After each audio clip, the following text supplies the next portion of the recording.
In a quiet village, nestled between the Blue Ridge and a stretch of dark hemlock forest, stood an aging manor known as Greenwood House. It's been sitting unoccupied for decades, save for the occasional stray animal or brave adventurer seeking a night's thrill. But those who dared venture inside its forbidding walls swear that Greenwood was anything but empty. Legend had it the house was alive, not with ordinary life, but with memories so powerful they spilled into reality, repeating continuously like a film reel stuck on loop. Each passing wind through the creaky windows whispered secrets, each shadow cast by the pale moon painted echoes of the past. Evelyn Greer, a local historian with a research grant, arrived in the village with a keen determination to uncover the truth. Armed with notebooks, a voice recorder, and an old key rumored to open Greenwood, she set up camp at the local inn. Village elders watched her with pity and concern as she strolled briskly toward the house at dusk, her curiosity overtaking common sense. As Evelyn entered Greenwood, an overwhelming mustiness assaulted her senses. Dust floated innocently in beams of her flashlight, tracing patterns in the air. The hallway stretched before her, lined with portraits whose eyes seemed to follow her every move. She focused, breathing deeply to calm her quickening pulse, and pressed a record on her device.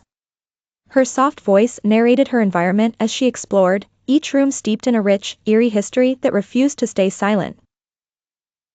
The initial rooms were mundane yet solemn, filled with old furniture draped in white sheets, like ghosts longing for attention.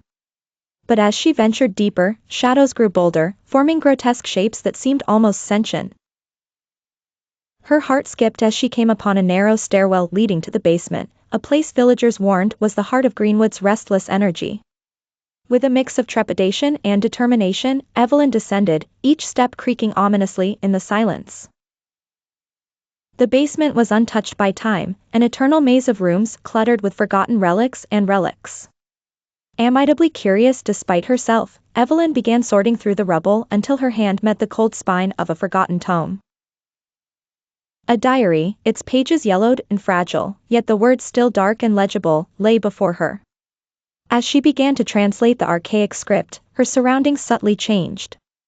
The air grew heavy, the walls seemed to breathe, and she felt an uncanny gaze upon her. The diary told of a family cursed by its patriarch, Edward Greenwood, a brilliant inventor whose thirst for power led him astray.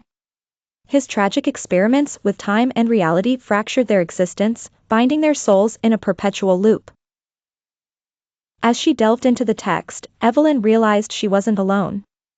Figures emerged, faintly visible but undeniably real, a woman with tears streaming down her spectral cheeks, children whose laughter and cries echoed hollowly, and a man, Edward himself, with eyes filled with endless regret. In that moment, clarity and horror struck her simultaneously. Greenwood House was a prison where time endlessly folded upon itself, trapping its inhabitants in their final moments, forever reenacting their last deeds. Panicking, Evelyn tried to flee, but Greenwood was awake now, fully aware of her presence. The house reverberated with energy, the air thick with the cries of those forever bound within. Dimly lit paths twisted and shifted, leading her in circles until she was sure she'd never escape. Her cries joined the others, an echo of despair that filled the night.